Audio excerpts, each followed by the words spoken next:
हालै सार्वजनिक नेपालको नयाँ नक्सामै कञ्चनपुरका मात्र हजारौं हेक्टर भूभाग छुटेको हिजो मात्र खुलासा। त्यस क्षेत्रलाई कब्जा गर्न इन्डियाले गरेको अर्को घटिया षड्यन्त्र पर्दाफास। देशभरिको आँकडाले नेपालीहरूमाझ त्रास बढ्दो। इन्डियाले पछिल्लो समय नियोजित र बदनियतपूर्ण तवरले फर्जी नक्सा छपाउँदै आएको तथ्य सार्वजनिक। इन्डियाले बनाएका फर्जी नक्साहरूलाई प्रमाणका रूपमा प्रस्तुत गरी नेपाली भूमि कब्जा गर्ने गरेको सिलसिला कहाँ कहाँ कति नेपाली भूभाग यसैगरी अतिक्रमणमा परेको छ। ऐतिहासिक विस्तृत रिपोर्ट। द्वन्द्वकालको समय प्रशासन पुरै भ्रष्ट अनि अराजक थियो र संकटकालका समय सबैभन्दा बढी भ्रष्टाचार र राष्ट्रघाती कार्यहरू भए। कम्तीमा एकजना नेपालीलाई मार्ने या मार्नलाई सुराकी गरी सघाउनेहरूलाई हाम्रै राज्यले इनामको घोषणा गरेको थियो। राजालाई राजतन्त्रको निरन्तरता र राजनैतिक दलहरूलाई पद जोगाउने संघर्षको घिनलाग्दो खेलमै नेपालको लामो समय बर्बाद भयो। यही समयलाई मौकाका रूपमा कुरिरहेको इन्डियाले नेपालसँग सीमा व्यवस्थापनको प्रस्ताव पठायो। त्यसरी सत्ताका लागि नर्क खान पनि पछाडि नपर्ने हाम्रा नेताहरूको शासनकालमा तयार पारिएका स्ट्रिप नक्साहरूले देशको दुर्दशा यस समय सतहमा ल्याइदिएको छ। त्यस बेलाका नेपालका सर्वे टोलीका अधिकारीहरू इन्डियन पक्षको टोलीको योजना मुताबिक इन्डियामै बसेर ऐतिहासिक दस्तावेज र तथ्य विपरीत नेपालको नक्साङ्कन गर्ने गरेको तथ्य आज आएर सार्वजनिक भएको छ। ब्रिटिसकालीन सक्कली नक्सा भन्दै इन्डियन पक्षबाट गलत नक्सा पेश भएको र सोही गलत नक्सालाई नेपाली पक्षले हुबहु स्वीकार गरेर स्ट्रिप नक्सा बनाइदा कञ्चनपुर जिल्लाका ठूलो भूभागमा इन्डियन अतिक्रमण भएको पाइएबाट यस अपराधमा इन्डियाको एकल षड्यन्त्र छ कि तत्कालीन समयका नेपाली सर्वेयर अधिकारीहरू समेत मत्यार छन्, अनुसन्धानपछि सार्वजनिक हुने नै छ। विगतमा इन्डियाले तयार पारेको नक्सालाई नेपालले चुपचाप अनुमोदन गर्ने गरेका कारण देशको ठूलो भूभागमा इन्डियन अत्याचार झन तीव्र रूपमा बढ्दै गयो। इन्डियाको मनोमानी र बदनियतपूर्ण स्वार्थ मुताबिक कोरिएका सीमा नक्साहरूलाई प्रतिस्थापन गर्न नेपालीहरूले अझै भीमकाय युद्ध लड्नु पर्ने बाध्यात्मक अवस्था विद्यमान रहेको छ। विगतमा तयार पारिएका स्ट्रिप नक्साहरू नै इन्डियाले तयार पारेको या इन्डियन स्वार्थ र इन्डियन इच्छा बमोजिम तयार पारिएको पाइएपछि विगतमा तयार पारिएका अन्य स्ट्रिप नक्साका आधारमा हाल तयार पारिएको नेपालको नयाँ र अद्यावधिक नक्सामा आफ्नै हजारौं हेक्टर भूभाग छुटेको पाइएको छ। सरकार भन्छ विगतका अधिकारीहरूद्वारा विगतमा बनाइएका स्ट्रिप नक्साका आधारमा पछिल्लो पटक यो नयाँ नक्सा कोरिएको हो। नेपालको इतिहासमै पहिलो पटक नेपालले आफ्नो नक्सा आफै बनायो। विक्रम सम्वत 2077 साल असार 4 गते राष्ट्रपतिबाट स्वीकृत भएको थियो नयाँ नक्सा। तर त्यही नयाँ नक्साका आधार नक्साहरू इन्डियाको डिजाइनमा बनाइएको पाइएपछि नेपालमा यसबेला आक्रोश र सन्नाटा दुवै व्यक्त छ। विगतका नेपाली अधिकारीहरूले इन्डियाद्वारा प्रस्तावित फर्जी स्ट्रिप नक्सा स्वीकारेका कारण आज हामीले केही गर्न सक्ने स्थिति नरहेको भूमि सुधार मन्त्रीको कथन छ। तर विगतमा किन, कसले, कसरी यस्तो गर्यो, दोषीहरूको खोजी गरी कारबाही गर्नुपर्ने र उक्त गलत नक्सा सच्याउन आजैबाट पहल थालिनु पर्ने मन्त्रीको कथन छ। यति धेरै उल्लास र गौरवका साथ तयार पारिएको पछिल्लो नक्सा नै गलत रहेको पाइनुलाई दुखद मानिएको छ।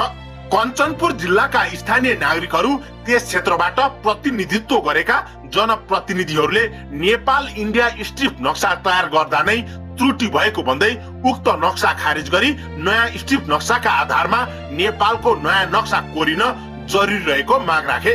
पछिल्लो समय सीमा व्यवस्थापन गर्ने बहानामा परापूर्व कालदेखि नेपालीहरूले भोग चलन गरी आएको र धनी पूर्जा समेत प्राप्त गरेको भूभाग समेत इन्डियाको कब्जामा गएको यथार्थलाई भूमि सुधार मन्त्री पद्मा अर्यालले समेत स्वीकारेकी छन्। इन्डियासँगको सिमाना छुट्याउन प्रयोग गरिएको आधार नक्सा र कथित तथ्य नै इन्डियाको दुराशयपूर्ण तवरले कोरिएको पाइएको छ।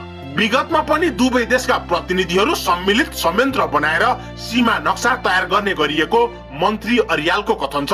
विक्रम सम्वत 2045 सालदेखि 2046 सालसम्म कञ्चनपुर जिल्लाको नदी क्षेत्रको नक्सा तयार गरिएको तथ्याङ्क पाइन्छ भने विक्रम सम्वत 2056 सालदेखि विक्रम सम्वत 2061 सालसम्ममा कञ्चनपुर जिल्लाको जमिन क्षेत्रको नक्सा तयार पारिएको थियो। तर नेपाल तर्फबाट प्रतिनिधित्व गर्ने सीमा सर्वेयर अधिकारीहरूलाई इन्डियन सत्ताले खरिद गरिदिएका कारण फर्जी तथ्यलाई आधार बनाएर गलत तवरले स्ट्रिप नक्सा कोरिएको भन्दै विज्ञ र जनप्रतिनिधिहरूले आक्रोश व्यक्त गरिरहेका छन्। विक्रम सम्वत 2024 सालदेखि 2029 सालसम्म पहिलो पटक र विक्रम सम्वत 2036 सालमा फेरि दोस्रो पटक कञ्चनपुर जिल्लाका ती क्षेत्रमा नापी भई जग्गा धनी पूर्जा समेत वितरण गरिएको थियो। विक्रम सम्वत 2045 सालमा नेपालको मन्त्री परिषदको निर्णयबाट यो स्ट्रिप सीमा सिद्धान्त लागू भएको र यो सिद्धान्त अनुसार सन् 1860 मा इन्डियाले दुराशयपूर्ण तवरले तयार पारेको बेस म्यापका आधारमा त्यस क्षेत्रका नदीको बहाव क्षेत्र पहिचान गरी सीमा नक्सा तयार गर्दा नै नेपालीहरूले भोग चलन गरी आएको र जग्गा धनी पूर्जा समेत पाएको ठूलो भूभाग इन्डिया तर्फ पुर्याइएको मन्त्री पद्मा अर्यालले स्वीकारेकी छन्। इन्डियाको स्वार्थ र डिजाइनमा लोभिएका नेपाली पक्षले स्ट्रिप नक्सा बनाउन सघाएको सीमा सरोकार प्रतिनिधिहरूको आरोप छ। हालसम्म नेपाल इन्डिया सीमा व्यवस्थापनका लागि 182 वटा स्ट्रिप नक्सा सहमतिमै तयार पारिएका छन्। तर कालापानी क्षेत्र र सुस्ता क्षेत्रमा विवाद कायमै रहेको परराष्ट्र मन्त्रालयको भनाइ छ। तर कञ्चनपुर जिल्लाबाट खुलासा भएका नयाँ तथ्यहरूले विगतमा तयार पारिएका सबै स्ट्रिप नक्साहरूको अवस्था यस्तै नाजुक रहेको अनुमान गर्न प्रशस्तै ठाउँ छोडिदिएको छ। नेपाल र इन्डिया बीचको सीमा छुट्याउने प्रमुख आधार जङ्गे पिल्लर हो।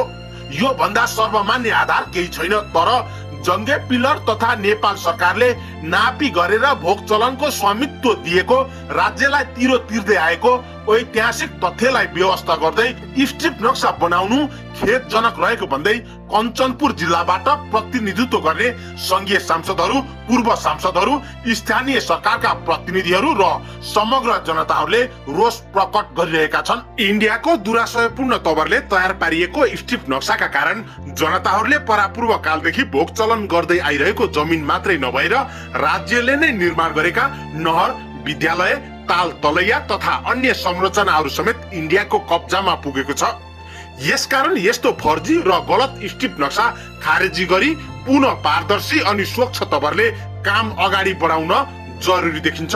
इन्डियाको षड्यन्त्र र स्वार्थको जालमा फसेर नेपाली सर्वे टोलीले गरेका कामहरूका कारण सिर्जित समस्या समाधानका लागि कञ्चनपुर जिल्लाका जनप्रतिनिधिहरू र स्थानीयहरूले समेत कडा आपत्ति जनाएका छन्। नेपालको भूभागलाई इन्डिया तर्फ पार्ने गरी स्ट्रिप नक्सा तयार गरी गराई अनुमोदन गर्ने कार्यमा सम्मिलित दुष्ट अधिकारीहरूमाथि छानबिन कार्य प्रारम्भको चरणमा छ। यस अपराधमा को व्यक्तिहरू अनि पक्षहरू सम्मिलित छन्, सीमा सर्वे टोलीबाट के कति स्वार्थमा यस्ता कामहरू भए भन्ने सम्बन्धमा काल छानबिनको माग गर्दै जनताहरूले आवाज बुलन्द गरिरहेका छन्। यही विक्रम सम्वत 2077 साल साउन 28 गते बुधबार संसदको राज्य व्यवस्था समितिको बैठकमा भएको छलफलमा सहभागी सांसदहरूले इन्डियन पक्षसँग मिलेर काम गर्ने नेपाली सर्वे टोलीका अधिकारीहरू को थिए खोजी गर्नुपर्ने आवाज उठेको थियो। यस प्रकारका गोप्य अनि संवेदनशील विषयमा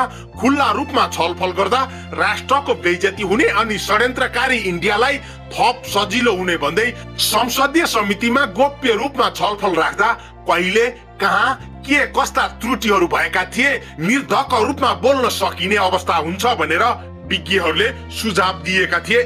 कञ्चनपुरको बेलौरी नगरपालिकामा रहेको 200 नम्बर सीमा स्तम्भ बेपत्ता पारेर नेपाली भूभाग अतिक्रमण गर्ने इन्डियन अत्याचारी अतिक्रमणकारी सेनाले नेपालका हजारौं हेक्टर भूभाग अतिक्रमण गरिसकेको छ। इन्डियन अत्याचारले नेपालीहरू बारम्बार प्रताडित भइरहेका थिए। बाध्य भएर नेपालीहरूले प्रतिरोध गर्दा गोविन्द गौतमले इन्डियन जल्लादहरूको गोली खानु पर्यो। वर्षौंदेखि नेपालीहरू बस्दै आइरहेको भीमदत्त नगरपालिका अन्तर्गतको पुरानो नेपाली गाउँ बस्ती खाली गराउनु पर्ने भन्दै इन्डियन पक्षले आतंक मचाइरहेको छ। विक्रम सम्वत 2058 साल र त्यस अगाडिसम्म कञ्चनपुर जिल्ला विकासले ठेक्का दिँदै आइरहेको कहीँ कतै विवाद नभएको जङ्गे पिल्लरले स्पष्ट छुट्याइएको पुनर्वास नगरपालिका वडा नम्बर 9 मा रहेको प्यारा ताल अहिले इन्डियाको कब्जामा पुगेको छ। इन्डियाले उक्त नेपाली क्षेत्र अतिक्रमण गर्न 195 नम्बर पिल्लर समेत भत्काएर गायब बनाएको छ। विश्व बैंकको ऋण सहयोगमा करोडौंको लगानी गरेर निर्माण गरिएको महाकाली सिंचाई आयोजना अन्तर्गतको दोस्रो चरणको नहरसम्म इन्डियाले कब्जा जमाइसकेको छ।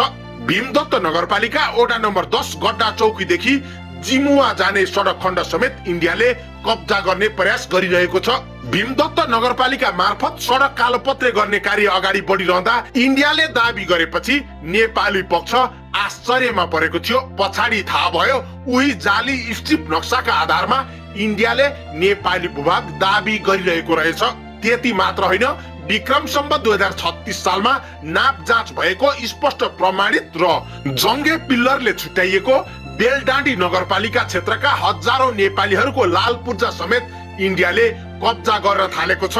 यस क्षेत्रमा बसोबास गर्दै आइरहेका भूपू सैनिकहरूको यस समय बिचल्ली बनाउने खेल भइरहेको प्रति आम नेपालीहरू इन्डियन आतंकवादी अतिक्रमणकारी सत्ता विरुद्ध थप आक्रोशित छन्। त्यसै गरी इन्डियन अत्याचार र षड्यन्त्र यतिमा मात्र सीमित छैन। त्यस क्षेत्रको जङ्गे पिलर इन्डियाले भत्काएर फालिदियो भने 38 नम्बर सहायक पिलरलाई मूल पिलर मानेर 38 नम्बर पिलर नजिकबाट गएको अर्को हुलाकी सडक समेत इन्डियाले कब्जा गर्ने दुष्प्रयास गरिरहेको छ। उक्त सडक खण्डमा इन्डियन सैनिकहरू परेड खेल्न थालिसकेका छन् भने चौधर नदीसम्म नै इन्डियाले कब्जा जमाउने दुष्प्रयास गरिरहेको छ।